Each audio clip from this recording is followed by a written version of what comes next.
Hey, you guys, welcome to the Mindful Social Worker. I'm just a social worker trying to make sense of social work. I want to come in and talk to you guys about what I wish I knew before I became a social worker.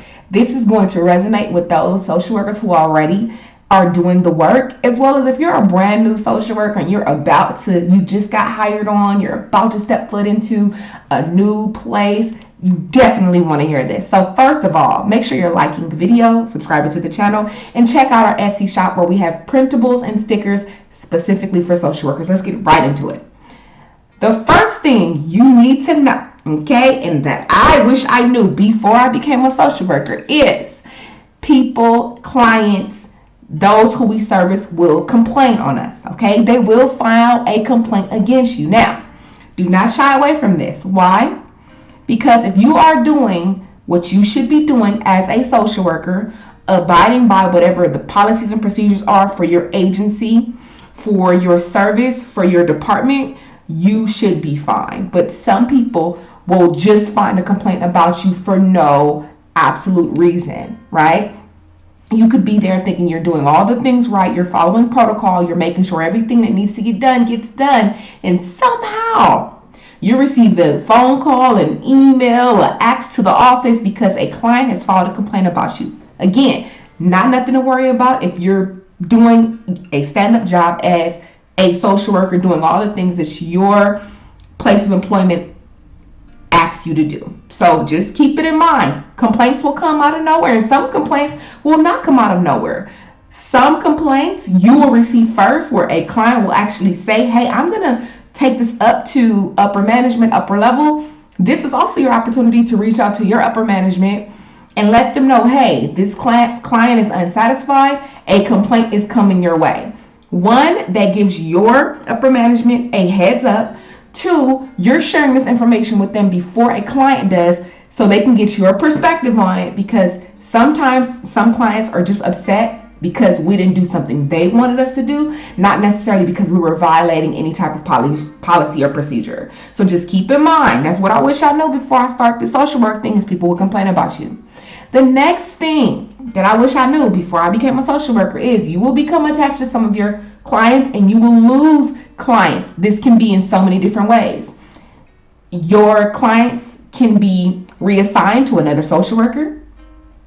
Also, clients can actually pass away. This is hard for anybody, but especially when it's someone elderly, possibly a child.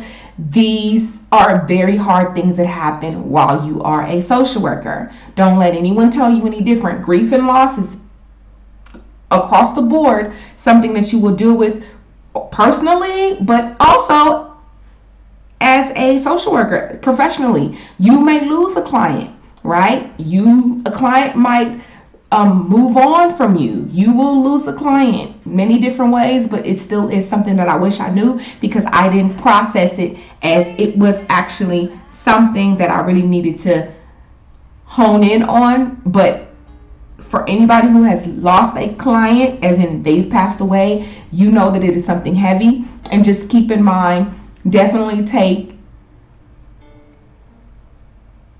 I don't even want to say, I was going to say, well, take advantage of if grief and loss therapy or services will be offered to you. If it is, definitely take advantage of it, because grief and loss does happen with your clients as a social worker.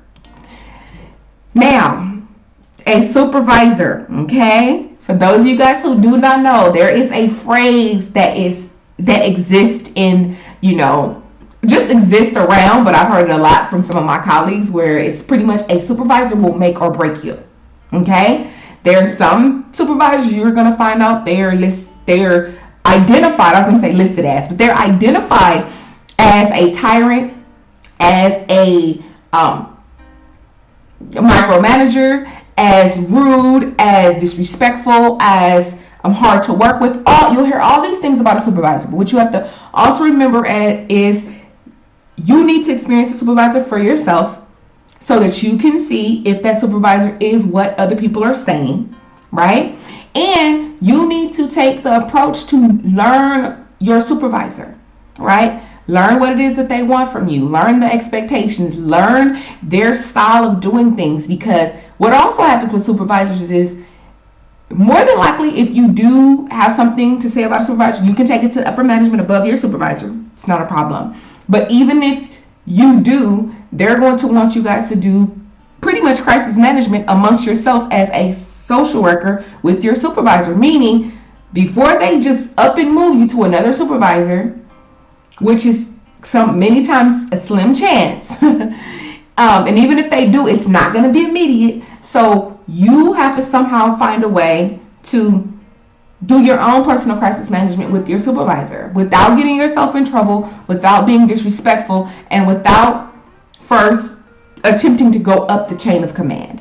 But it is true, a supervisor will make or break you. The best thing that I've ever done with supervisors is to learn them, ask them what their expectations are, and really what you're really asking, forget the expectations. Again, having a very personal conversation with you and a very personal conversation on a very public platform. What you're really asking your supervisor when you say what's your expectations of me is, one, how do I get you off my back? And two, how do I make you look good? And three, how do I and you stay off the radar being a part of anything that has anything to do with something negative? Okay, that's what you're really asking when you're saying, hey, what's your expectations of me?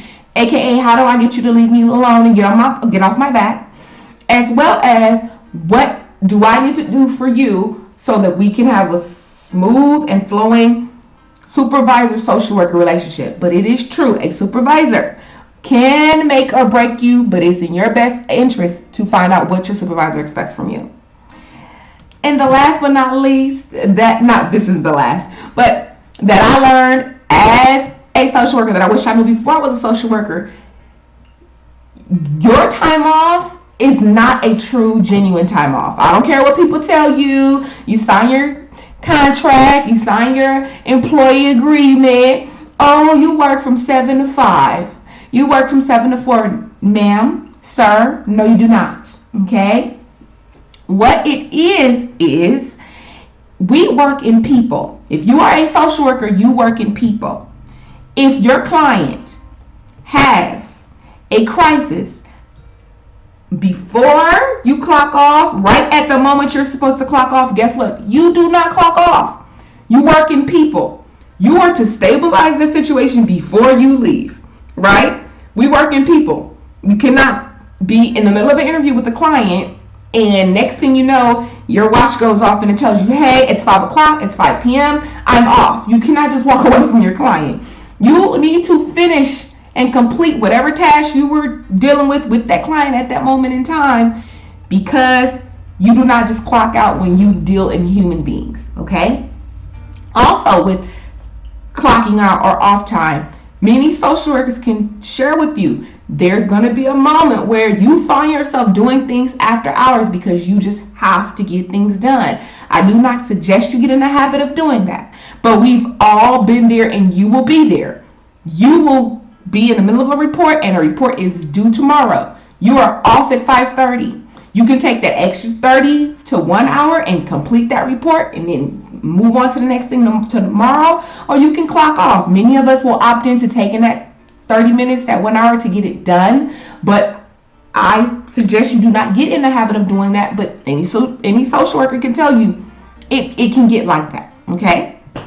And also, the last but not least, here we are, is when you are a social worker, you will get a client every once in a while, okay, that will tap into your own personal traumas that you have in your own life. Every client you come across will not cause this to happen, but every once in a while, you will get a client that is going to tug on a trauma that you have experienced, and you are to handle that as a social worker professionally, follow all proper guidelines, but just so you are aware, and for those of us who have been doing this for a while, we know that every once in a while you run across a client that opens up and taps into your own personal traumas. And anytime that happens, definitely, again, operate professionally as possible. If you can, pull away from the case at the moment, at the time, and come back to it, because guess what? It's your case. It is going nowhere. So you guys thought this was helpful. These are the things that I wish I knew before I became a social worker. Again, make sure you're checking out our Etsy shop, The Mindful Social Worker, Stickers and Printables, just for social workers. I'll see you guys later. Bye, you guys.